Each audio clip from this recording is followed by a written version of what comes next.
Welcome back, old friend. It's good to see that you're feeling like yourself again. Okay, balance update time, and this week's update also addresses the recent balance changes. Okay, I'm not gonna go through it here, you can read it in the update notes in the game. But kudos to Second Dinner for making things transparent and addressing a lot of the negative feedback as a result of the recent changes, especially Mobius's nuking over a week ago.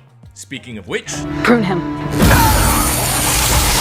Mobius M. Mobius is now back to being an ongoing card, but at 3 cost instead of 2. So your cost can't be increased, your opponent's cost can't be reduced. That's an ongoing. He's essentially the old Mobius but at 1 extra cost, which, you know what, should have been the original nerf. Anyway, this gives us a little bit more breathing room before his effects come into play. But he's still gonna screw up your Deaths and She-Hulks. I've come to bargain. Doctor Strange goes from a 3-3 to a 2-3. Ability remains the same. Hey, you don't see too much Doctor Strange these days, and he is an iconic character, so this gives him a little bit more viability, not just in move, but also as a surprise turn 6 play to move your big power to another lane. Shang-Chi now destroys cards that have 10 or more power. 9 power cards, rejoice! The reason for this change is pretty interesting as well.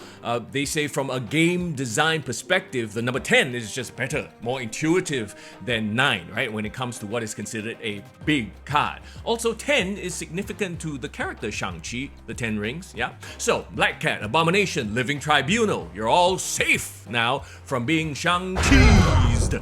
The next 3 cards though, they won't be. Monster. Yep, the monsters that spawn by Monster Island, that's now a 6/10. Oh, I'm the hottest, you ain't never got. She-Hulk gets a 1 power buff and is also now a 6/10.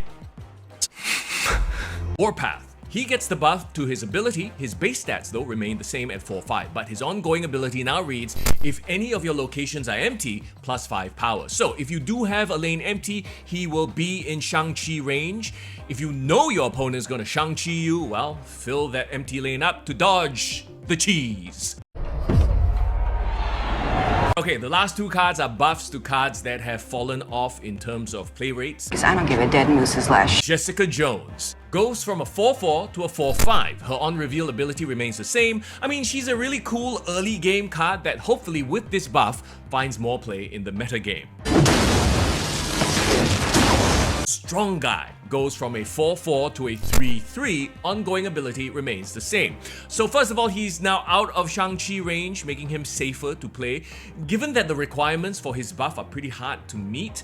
Also, now as a 3 cost, he curves nicely into Hell Cow, providing a power option for discard decks that don't play Apocalypse. So hey, how are these changes affecting your decks? Leave your thoughts in the comments.